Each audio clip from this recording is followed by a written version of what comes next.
Ya pemirsa, wacana hak angket mengusut dugaan kecurangan pemilu semakin menguat. Ya, bahkan P3 pemirsa memberikan sinyal setuju hak angket digelar dan hal itu pun menyusul suara P3 yang turun menjadi 3,97% dan terancam gagal melenggang ke Senayan.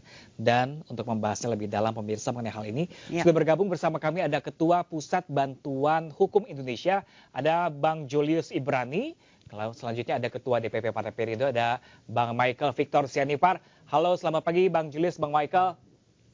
Selamat pagi Bang Pram. Selamat pagi. Terima kasih sudah bergabung bersama kami. Kita ke Bang Julius dulu kali ya. Ini kita ngomongin terus soal hak angket, tapi kan kita pengen tahu nih ujungnya nanti akan kemana dan seberapa penting ini harus digulirkan segera. Ya, yang pasti begini ya, bicara hak angket ini kita bukan bicara angka-angka hasil rekap perhitungan suara gitu kan. Ini tidak seteknis itu. Hak angket itu bicara dengan kata kunci penyelidikan. Berarti ketika kita melakukan penyelidikan, ada kebijakan di level nasional yang berdampak secara sistemik gitu, diberlakukan secara serentak, yang diduga kuat tidak transparan dan tidak partisipatif bagi publik sehingga digunakan untuk tujuan tertentu selain daripada tujuan negara. Nah, ini betul-betul beriringan dengan apa yang terjadi pada pemilu kali ini. Yang kita tahu ada prakondisi mulai dari intervensi Presiden Joko Widodo lewat cawe-cawe, ya, pelibatan aparat TNI Polri dari awal sampai dibahas di Komisi 3 diduga memasang baliho PSI dan yang lain, sampai pada aparat desa di GBK, dan yang paling signifikan adalah Bansos dan BLT yang kita tidak tahu kapan rapatnya, perdebatan budgetnya, dan bahkan sampai ada rapel 2 hari menjelang pemilu. Ini yang menjadi sasaran angket gitu, sehingga penting bagi masyarakat untuk tahu kenapa hari ini harga beras mahal tiba-tiba jarang, ya jangan dibilang di pasar-pasar besar gitu, masyarakat nggak belanja di pasar besar tapi di warung-warung terdekat. Nah, ini berdampak negatif pada seluruh kehidupan bermasyarakat dan tujuannya cuma satu, pengkondisian atau prakondisi menjelang pemilu. Jadi jelas ini beriringan dengan apa yang terjadi pada pemilu hari ini. Nah, tadi pertanyaan menarik sebagai pembuka gitu. Apakah hak angket ini ditujukan untuk kaitannya dengan posisi kepresidenan dan yang lain dan berpengaruh pada pemilu? Oh ya, jelas. Amat sangat jelas. Ketika prakondisinya itu ditujukan untuk pemilu, maka jelas berdampak pada pemilu. Ketika prakondisi ini dilakukan oleh seorang presiden, maka jelas berdampak pada jabatan si presiden itu sendiri. Gitu kira-kira. Oke, ini sudah jelas sekali bahwa seharusnya memang hak angket harus segera digelar nih dari perwakilan Partai Perindo, Bang Michael. Ini melihat banyaknya suara pun yang hilang bergeser sana sini diisukan. Ini melihatnya seperti apa kecurangan seperti ini? Ya, jadi kami berharap angket ini bisa menjadi satu pintu masuk untuk membuka banyak kejanggalan-kejanggalan dan keanehan yang selama ini menjadi pertanyaan publik. Kalau kami tidak ingin mendahului kesimpulan, artinya apa? Artinya kita berharap proses angket ini berjalan dulu, dan kemudian nanti apa yang terungkap dari sana, yaitu kita bergerak dari sana. Artinya apa? Artinya kita mau lihat ada fakta-fakta apa yang bisa diungkap dari proses angket ini. Kami berharap bahwa proses angket ini bisa menjadi satu alat untuk menentukan legitimasi pemilihan yang sudah berlangsung. Jangan sampai pemerintahan yang terpilih itu kekurangan legitimasi karena banyak sekali pertanyaan publik yang tidak terjawab. Jadi kita harus melihat bahwa angket ini adalah langkah positif untuk memastikan ada legitimasi yang masih kita hargai terhadap jalannya demokrasi di Indonesia. Nah, itu perspektif kami yang kami harap bisa diwakili oleh teman-teman partai politik yang punya perwakilan di DPR untuk mendorong hak angket ini. Iya. Bang Julius, kalau Bang Julius itu ini kan kecurangan sudah semakin masif terlihat dan semakin berani menampakkan kalau ada kecurangan seperti itu. Ini kenapa seakan-akan hak angket ini seakan-akan kayak mau maju ragu, mau mundur ragu. Ini seperti apa yang terjadi sih, Bang Julius? Ya, ini penting ya, penting. Pertanyaan ini sederhana tapi penting sekali. Pertama begini, berbagai macam hak pengawasan DPR legislatif itu di negara Indonesia itu seolah-olah dianggap sebagai bentuk perlawanan terhadap rezim. Dianggap hal-hal yang bernuansa subversif, mulai dari hak interpelasi, hak angket, hak bertanya dan segala macam, ya, menyatakan pendapat. Padahal di negara demokrasi ini harusnya menjadi hal yang lumrah, ya, harus menjadi hal yang normal, bahkan menjadi makanan sehari-hari anggota legislatif. Di luar negeri, di Eropa, di Amerika, jika Kongres, jika Senat tidak mengajukan hak-hak tersebut, itu dianggap mereka makan gaji buta alias nggak ngapain. Nah, ini yang bahaya. Jadi memang per hari ini harus kita normalisasi. Bicara apapun, kita minta hak angket. Bicara yang terbuka, kita minta interpelasi. Kita minta menyatakan pendapat. Itu yang pertama. Yang kedua adalah yang menjadi bahaya ya.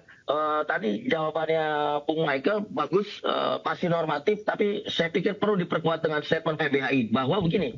Ya, hak angket ini tidak bicara soal hak politik dari entitas politik, itu salah. Hak angket ini adalah sarana untuk mengakomodasi kepentingan publik, untuk mengakomodasi pertanyaan publik atas kejanggalan yang sangat-sangat sistemik yang terjadi di pemilu kita hari ini.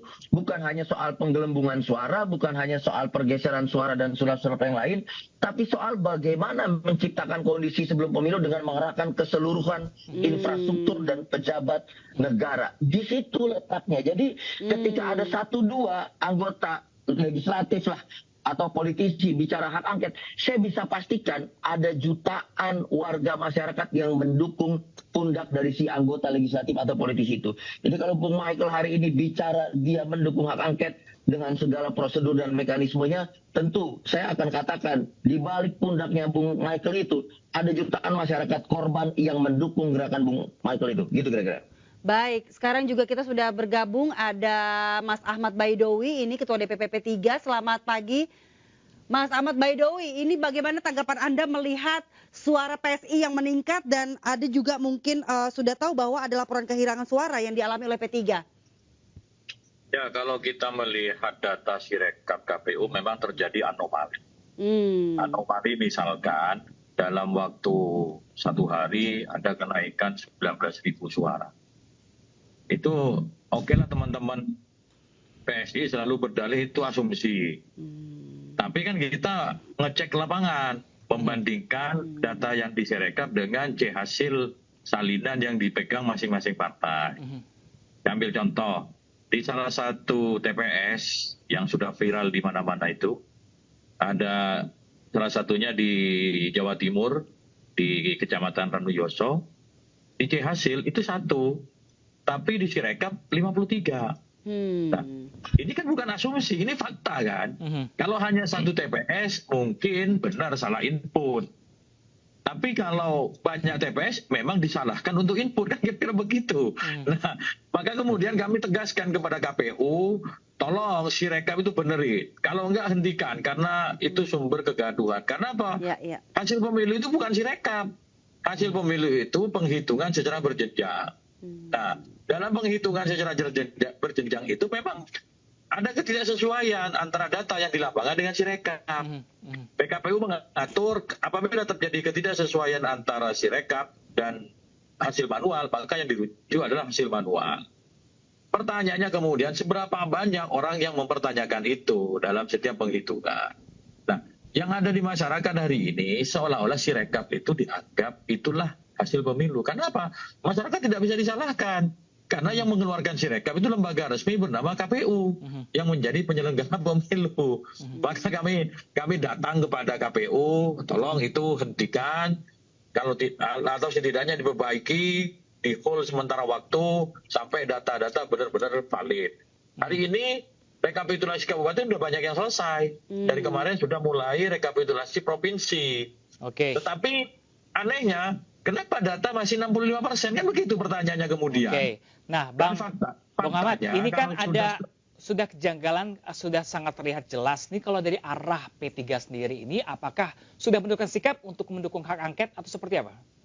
Belum, kita hari ini masih di lapangan. Besok baru DPR mau rapat paripurna pembukaan. Ya, pada masa sidang yang akan datang, tentu P3 akan melakukan rapat fraksi. Seperti kami sampaikan dalam setiap kesempatan kepada sejumlah media, yang kita lakukan di masa reses ini yang berbarengan dengan penghitungan suara, kita kumpulkan bukti-bukti, kita kumpulkan data-data. Ya, salah satu yang kita temukan data-data itu, termasuk perolehan suara saya di Kabupaten Sampang itu ada yang bergeser gitu kan. Loh, ini kok begini, kemudian kami menempuh jalur resmi, yakni melaporkan ke Bawaslu. Tetapi kan tidak banyak orang melakukan hal yang seperti itu. Kenapa? Karena pertama fokus energinya terkuras karena misalkan dia kalau tidak memiliki jaringan yang banyak harus terpontang-panting datang ke Panwascam satunya ke Panwascam yang lain gitu. Tapi kan kalau kita menggunakan jaringan yang ada, teman-teman melaporkan sehingga itu diproses oleh Bawaslu. Itu baru temuan di satu dapil, belum di tempat-tempat yang lain. Saya kira di saat yang sama di Sirekap suara P3 itu berkurang. Bukan soal persentasenya ya. Kalau persentase itu menyesuaikan dengan jumlah suara yang masuk. Ini jumlah suara yang sudah masuk itu berkurang. Contoh pada 28 Februari pukul 12 siang suara P3 itu 3.058.000. Tanggal 28 Februari sore jam 5 sudah menjadi 3.020.000. Kurang 38.000. Baru kemudian ada revisi naik 1.000 sampai sekarang menjadi 3.080. Karena setelah kita kritisi, kita plototin, kita rame, karena di saat yang sama ada jumlah suara partai yang naik signifikan data Sirekap itu. Itulah yang kami sebut sebagai anomali gitu.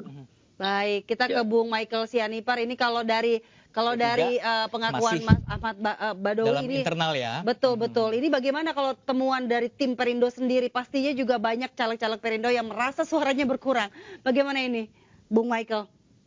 Ya, jadi kita juga menelusuri hasil C1 yang diupload di Sirekap dan kita coba hitung sendiri. Jadi fotonya itu kita bandingkan dengan perhitungan yang ada di dalam sistem dan ternyata banyak bedanya. Bahkan banyak juga C1 yang diupload itu tidak ada bagian Perindonya, jadi fotonya hilang, bagian perolehan suara dari Perindo. Nah ini kita temukan banyak. Jadi saya rasa penting sekali kenapa hak angket ini kita harapkan bisa membongkar dan membuka keanehan dan kejanggalan yang terjadi. Dan kalau saya lihat sebenarnya apa yang terjadi di Sirekap itu sebenarnya adalah satu indikasi yang sangat kuat. Kalau bisa ada partai politik yang tiba-tiba suaranya melonjak tinggi, dan saya sudah cek langsung, kalau teman-teman mungkin yang pemirsa menonton ini juga bisa cek langsung. Contoh di Kelurahan Wonosari, Yogyakarta, TPS nomor 20 dibuka aja langsung. Itu bisa dilihat hasil foto C1, angka partai tersebut berapa, sama hasil direkapnya beda jauh. Oke, baik. Kalau di foto C1 hanya 5 suara, tapi di Sirekapnya bisa sampai 29 atau 39 suara. Artinya apa? Artinya ini terjadi bukan cuma di satu tempat, bisa dibuka di berbagai tempat, banyak sekali. Nah, pertanyaan yang harus dijawab adalah kenapa kejanggalan ini terjadi secara masif dan terstruktur?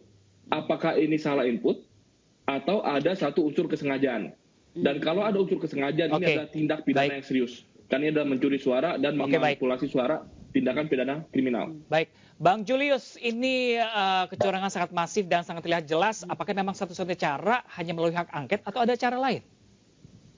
Hanya melalui hak angket. Dari awal kami katakan KPU dengan ketua yang sudah brutal berkali-kali melanggar etik sampai melanggar etik berat itu tidak mundur dan tidak dipecat, itu sudah tidak bisa diharapkan. Bahkan bisa diasumsikan dia menjadi bagian dari operasi TSM ini. Itu yang pertama. Yang kedua, kita juga tahu Bawaslu bungkam bicara normatif, bicara pasal-pasal seperti anak SD yang baru lulus baca tulis. Ini kita tidak bisa mengharapkan forum-forum penyelenggaraan pemilu lewat Bawaslu dan KPU. Dan terlalu banyak pertanyaan. Tadi saya tambahkan. Oke, sayang sekali. Sinyal mungkin terputus. Banten, Tangerang Selatan, serta Rawabuntu. Suara itu yang sah dan tidak sah 198. Tidak sah 46. Tiba-tiba 43 untuk PSI yang dicantumkan di Sirekap. Ini sudah sistemik dan itu ada di KPU. Artinya hak angket satu-satunya dengan metode penyelidikan yang bisa membongkar segala sesuatu yang janggal. Ini bukan lagi anomali, ini sulap. Ini sulap yang tanda kutip kalau kata Bang Romi, ini ada operasi. Nah kalau ada operasi begini maka metodenya hanya bisa penyelidikan. Jadi angket sangat relevan untuk menyelamatkan demokrasi kita, untuk menyelamatkan pemilik kita, untuk mengungkapkan kecurangan. Begitu. Baik, terima kasih banyak Bung Ahmad dan juga ada Bang Michael dan juga Bang Julius. Sayang sekali waktu kami terbatas sekali, banyak sekali yang harus dibahas sebenarnya. Semoga ini juga jadi cerminan juga, jangan sampai bangsa Indonesia ini pemilunya berantakan, dianggapnya gara banyak kecurangan di mata dunia. Terima kasih banyak Bapak-Bapak telah bergabung bersama kami di AISUD kali ini.